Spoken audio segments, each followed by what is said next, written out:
afternoon, guys. In the last video you guys saw me make that shark trace. I'm going to now bait that shark trace. It's no good throwing one of those traces you don't have a bait on it. And the first bait that I'm going to show you, well, I'm only going to do one today. There are other videos coming out on different baits that you can use for shark fishing, but I want to do a little mullet head with some fillets wrapped around it. Now I've got to ask you right from the beginning, please excuse my dingle that I've got over here. I know it looks like some dinosaur thing, but I didn't want to open one up off the rack and then use one dingle and the whole packet is not usable. So please excuse that. I had to make one quickly just for the example. So if you guys can remember, in the last video we did the shark trace where you had your hook, your dingle, your wire, and how to bind that and how to do the stopper knots and your sinker and everything else like that. So let's bait up that dingle so we can get ready to throw for a shark before the season comes to an end. Now we're going to throw a mullet head with fillets today. Very first thing, as I always say it, this is how I bait mine. I don't say it's the best, I don't say it's the only way. Many other guys out there that do it their own way, and whatever works for them works, but this is the way I do it. The very first thing I do is I take my knife and my mullet and I just gently on the head start knocking little grooves into this mullet head.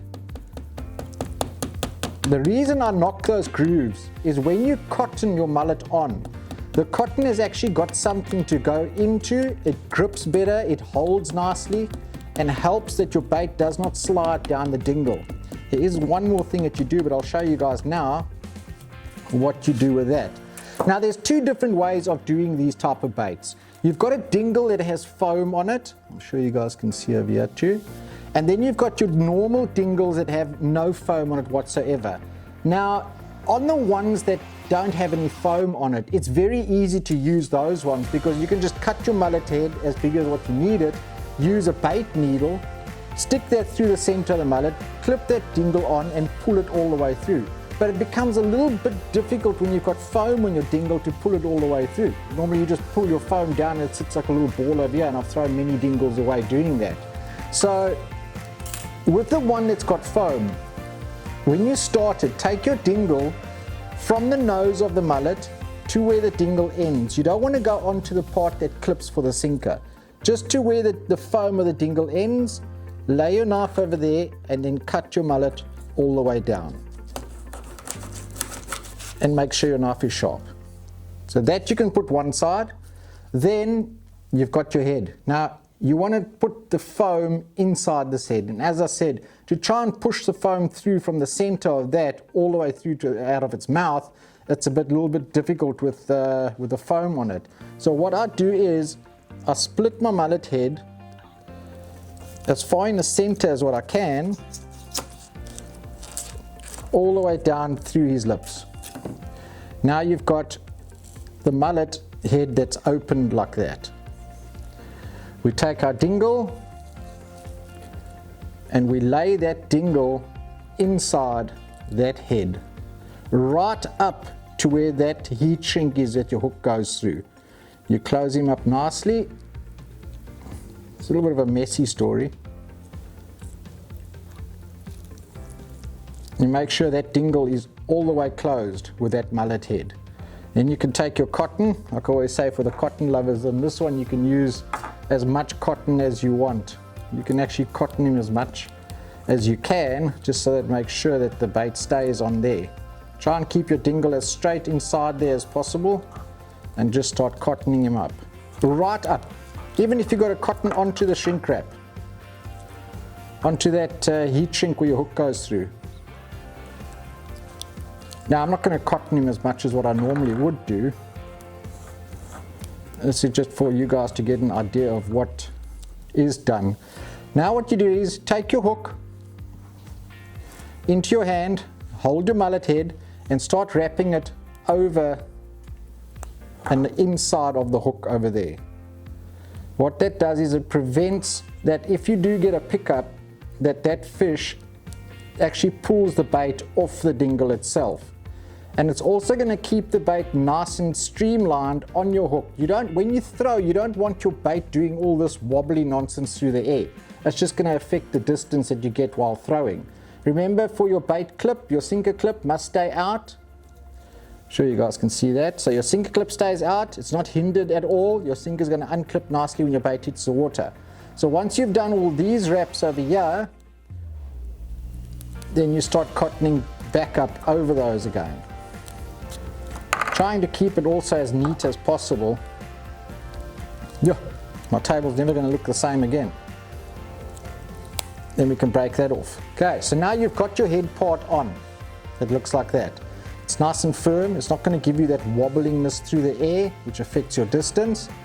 We lay that one down. Now, goodness, we take the rest of our mullet and we take a fillet off it. Off that side. Most of, yeah, you can see these are lagoon mullets that I got. Call them the mud bellies. Not really nice to use. Most of the oil on a mullet lies underneath the skin. So you actually want to take the skin off. So there all the skin comes off. You do the other side.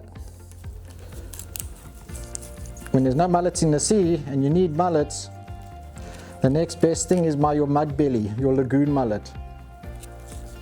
It's not really a nice mullet to use actually. I just don't like the smell of these mullets when they come out.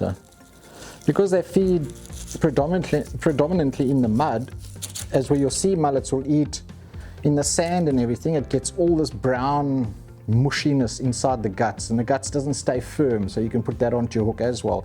That's why we normally prefer the sea mullets as to what the lagoon mullet looks like. So now you've got your two fillets over there.